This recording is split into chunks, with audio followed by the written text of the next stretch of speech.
चारधाम परियोजना पर बड़ा सवाल। पूर्व केंद्रीय मंत्री का सीजीआई को पत्र लिखा जाना और सुप्रीम कोर्ट को यह कहना कि साहब अपना फैसला वापस ले लो वरना तबाही आ जाएगी। दोस्तों, क्या आस्था की राह पर बिछाई जा रही सड़क विनाश की ओर ले जा रही है? उत्तराखंड हो या फिर हिमाचल प्रदेश, पहाड़ी राज्य हिमालयी पूरी बेल्ट खतरे की जद में है। उत्तराखंड की तबाही के बाद अब सवाल सड़क चौड़ीकरण पर आ टिका है, हिमालय के अस्तित्व पर आ टिका है और यह सवाल अब किसी विपक्षी पार्टी या फिर पर्यावरणविद की ओर से नहीं बल्कि बीजेपी के सबसे वरिष्ठ नेताओं में से एक मुरली मनोहर जोशी की ओर से उठाया गया है। सुप्रीम कोर्ट को बाकायदा एक पत्र लिखा गया है। जोशी ने इस पत्र में चेतावनी लहजे में लिखा कि इसे बंद करिए, जो फैसला आपने कर दिया उसे वापस लीजिए। अगर अभी भी नहीं चेते तो पूरे देश को इसकी कीमत चुकानी पड़ेगी। क्या चारधाम परियोजना विकास या विनाश की नींव, यह बताने के लिए आया हूं दोस्तों, गहराई से पड़ताल करने के लिए आया हूं दोस्तों। नमस्कार, पहलाग, मैं पंकज रौतेला, आप देख रहे हैं उत्तराखंड न्यूज। बीजेपी के वरिष्ठ नेता पूर्व केंद्रीय मंत्री मार्गदर्शन सूची में शामिल मुरली मनोहर जोशी ने चारधाम परियोजना को लेकर सुप्रीम कोर्ट के मुख्य न्यायाधीश को एक पत्र लिखा है दोस्तों।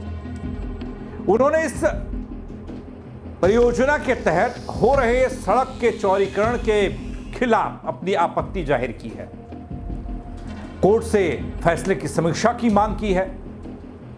दोस्तों, हम ये सब जानते हैं कि उत्तराखंड में प्राकृतिक आपदा ने सबको झकझोर कर रखा है और सबसे बड़ा कारण इसमें विकास का विनाश बनना है, यानी कि विकास का होना हमारे लिए विनाश बन रहा है। चारधाम यात्रा के लिए ऑल वेदर रोड का निर्माण, जो सड़क कभी कुछ फीट की हुआ करती थी, आज उसे बहुत चौड़ा कर दिया गया या करने की कोशिश हो गई और जब से काम शुरू हुआ तब से तबाही का मंजर भी ज्यादा हो गया। सड़कें, खासकर चारधाम पहुंचने वाली सड़क जो है वो ज्यादा अवरुद्ध होने लगी। दोस्तों, उत्तराखंड की हाल की तबाही को कोई नहीं भूला है। हर साल कुछ ऐसा होता दिखता है, ऐसा होता है कि मंजर सालों याद रहे। दरअसल दोस्तों, इसके लिए कई लोग एक कारण सुप्रीम कोर्ट के एक फैसले को भी मानते हैं और मांग उसी फैसले को वापस लेने की उठ रही है। दोस्तों, मुरली मनोहर जोशी का कहना है कि जिस तरह से उत्तराखंड और हिमाचल प्रदेश में हाल ही में भारी बारिश, भूस्खलन और बादल का फटना, आपदा का आना तस्वीरें देखने को मिली, वह साफ संकेत है कि हिमालयी क्षेत्र बहुत ज्यादा विकास कार्यों की मार झेल रहा है। वैसे ये बातें कई बार टीवी डिबेट सामने आती हैं, जब हम इस पर रिसर्च करते हैं या आकलन करते हैं, फिर मंच होता है, सार्वजनिक मंच, उसमें सब लोग अपने चिंता जाहिर करते हैं, उसमें विकास कार्य भी आते हैं चिंता में। जोशी का यह भी कहना है कि अगर भी समय रहते सुधारात्मक तरीके से कदम नहीं उठाया गया तो आने वाला भविष्य तबाही का मंजर देखेगा, तबाही होगी, खामियाजा भुगतना पड़ेगा। मुरली मनोहर जोशी और पूर्व केंद्रीय मंत्री कर्ण सिंह ने सुप्रीम कोर्ट के मुख्य न्यायाधीश वीआर गवई से एक मामले में पुनर्विचार कोर्ट के ही फैसले को वापस लेने की मांग की है। यह मामला साल 2021 में है। आज बताऊंगा कि इसमें क्या क्या कहा गया और किस तरीके से परियोजना बनी। सुप्रीम कोर्ट के आदेश के हिस्से वो आदेश कहीं ना कहीं अगर बदल दिया जाता है तो शायद कुछ राहत लोगों को मिले। 2021 में उत्तराखंड में चारधाम प्रोजेक्ट के तहत सड़क का चौड़ीकरण से जुड़ा मसला, जोशी और कर्ण सिंह ने इसे लेकर गवई को पत्र लिखा। इनमें कई लोगों का साथ इन लोगों को मिल रहा है दोस्तों।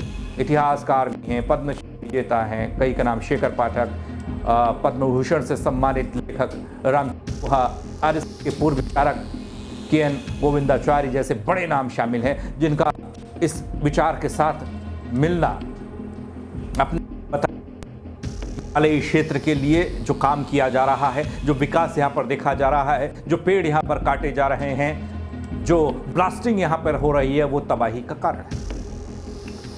इसके अलावा कई शिक्षाविद भी हैं, वैज्ञानिक भी हैं, वर्तमान और पूर्व सांसद भी हैं, उत्तराखंड के सामाजिक कार्यकर्ता भी हैं। पत्र में कई तरह की अपील का समर्थन करते लोग दिख रहे हैं। दोस्तों, मुरली मनोहर जोशी और कर्ण सिंह ने कहा है कि सड़क परिवहन एवं राजमार्ग मंत्रालय के 2020 के उस सर्कुलर को रद्द किया जाना चाहिए जिसमें सड़क के चौड़ीकरण की अनुमति दी गई। जोशी और कर्ण सिंह का कहना है कि इस प्रोजेक्ट के तहत सड़क की चौड़ाई 12 मीटर करने की बजाय 5.5 मीटर की जानी चाहिए। लेकिन यह पूरा मामला है क्या दोस्तों, यह जानना भी बेहद जरूरी है। उसे बताने की कोशिश करता हूं, देखिएगा, थोड़ा गौर कीजिएगा इन लाइंस पर भी। क्या है सुप्रीम कोर्ट का वो फैसला जिसको लेकर चिंता जाहिर की जा रही है, वो बता रहा हूं। 14 दिसंबर 2021 को जस्टिस डीवाई चंद्रचूड़ की अध्यक्षता वाली सुप्रीम कोर्ट की एक बेंच ने दोस्तों केंद्र सरकार की उस योजना को मंजूरी दी थी जिसमें ऋषिकेश माणा, ऋषिकेश गंगोत्री और टनकपुर पिथौरागढ़ के नेशनल हाईवे को 12 मीटर चौड़ा किए जाने का प्रस्ताव था। सुप्रीम कोर्ट ने इस परियोजना के लिए जस्टिस AK सीकरी की अध्यक्षता में एक कमेटी भी बनाई थी। दोस्तों, इतना भर नहीं है और वो जानकारी भी लेनी चाहिए, आपको वहां तक पहुंचना चाहिए कि परेशानी का सबब कैसे यह परियोजना बन गई। चार धाम परियोजना में हिमालय में लगभग 885 किलोमीटर की सड़कों को चौड़ा किया जाना है। केंद्र ने पूरी परियोजना को 53 पैकेजेस में बांटा था। 11 जून 2025 को जारी सरकारी प्रेस विज्ञप्ति के अनुसार 629 किलोमीटर का काम पूरा हो गया। दोस्तों, मुरली मनोहर जोशी, कर्ण सिंह ने कहा, इस पत्र के जरिए सुप्रीम कोर्ट ने 2020 के अपने फैसले में कम चौड़ाई की बात का समर्थन किया था, लेकिन 2021 में इसे बदल दिया गया। बेहद अनुभवी इन नेताओं की ओर से जारी पत्र में कहा गया कि सुप्रीम कोर्ट का 2021 का फैसला हिमालयी भूभाग जो बेहद खतरनाक स्थिति में मौजूदा वक्त में है और आने वाले वक्त में और ज्यादा स्थिति खराब हो सकती है, उसको लेकर चिंता। दोस्तों, इस पत्र में अपील की गई है कि उत्तरकाशी गंगोत्री मार्ग पर स्थित भागीरथी इको सेंसिटिव जोन को 12 मीटर चौड़ा न किया जाए। यहां पर एक बाईपास मार्ग भी सिफारिश के खिलाफ जाकर मंजूरी उसे दे दी गई, उसके लिए भी चिंता जाहिर की जा रही है। इस बाईपास के लिए लगभग 3000 पेड़ों को काटा जाएगा। इससे 17 हेक्टेयर जंगल खत्म हो जाएंगे। इसी घाटी में सड़क चौड़ी करने के लिए देवदार के 6000 पेड़ों को काटे जाने का प्रस्ताव है। यह हाल ही में हुए हिमस्खलन, सैकड़ों लोगों के दफन हो जाने के बाद भी अगर होगा तो बड़ा सवाल बनेगा। दोस्तों, पत्र में बहुत सारी बातों का और चिंतन का और चिंता का जिक्र है।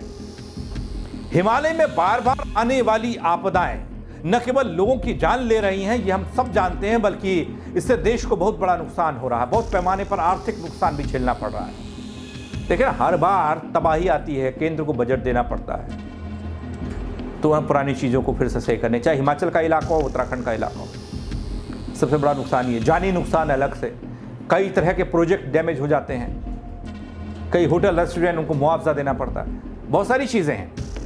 इस पत्र में यह बताया गया, इस साल मानसून के दौरान हुई घटनाओं का हवाला दिया गया और कहा गया कि उत्तराखंड सरकार ने नुकसान की भरपाई के लिए केंद्र सरकार से 5700 करोड़ की मदद मांगी थी, आपको याद होगा। तो क्या वाकई विकास की ये दौड़ विनाश की ओर खामोश दस्तक दे चुकी है? ये सवाल आपदा जब शुरुआत में, हमें को याद है, धराली से शुरुआत हुई थी, 5 अगस्त की वो तारीख थी, जिस दिन सुबह सुबह हमारे पास ये खबर आई कि देखिए तबाही मची है। उस दिन से लेकर और आज ये खबर आई मौसम विभाग की तरफ से कि मानसून विदा हो गया, मानसून चला गया। आज तक जितनी भी आपदा की तस्वीरें आई, खबरें आई, सब में ये खामोश दस्तक एक बड़ा सवाल थी आने वाले वक्त के लिए। जब हिमालय जैसे संवेदनशील क्षेत्र में नेता, न्यायपालिका, कोर्ट कचहरी, समाज के बुद्धिजीवी सब एक सुर में चेतावनी दे रहे हैं, चिंता में हैं, तो हमें रुक कर सोचने की जरूरत है। दोस्तों, चार धाम पहुंचने का रास्ता भले ही सुगम हो रहा हो, लेकिन मगर अगर हम सवाल करें, अगर मगर वाली स्थिति हो रही है, लेकिन इसमें हम सवाल करें तो रास्ता ही प्रकृति की कब्रगाह बन रहा है।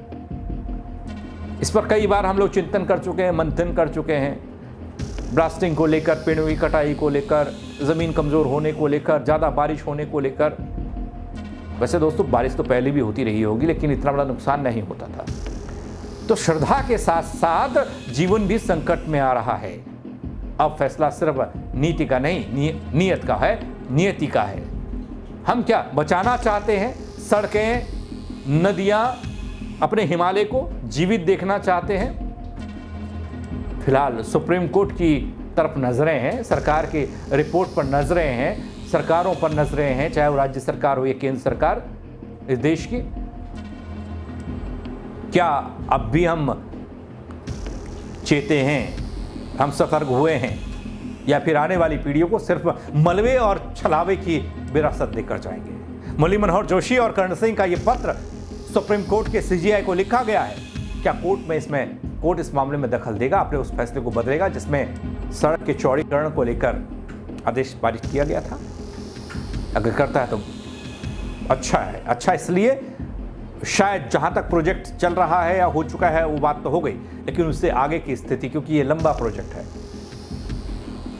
वहां पर सोचने वाली बात है। अब नजरें कोर्ट पर भी हैं, सीजीआई साहब पर हैं।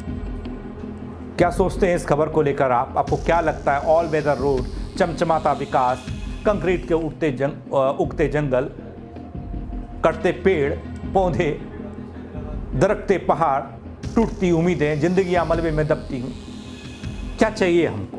आप कमेंट करके बताइएगा दोस्तों, क्या चाहिए हमको? खबर को लाइक करिएगा, शेयर करिएगा दोस्तों, और लोगों तक पहुंचाइएगा ताकि वो लोग भी अपनी राय दे सके। मेरे साथ जुड़ने के लिए आप सबका बहुत शुक्रिया। जय उत्तराखंड।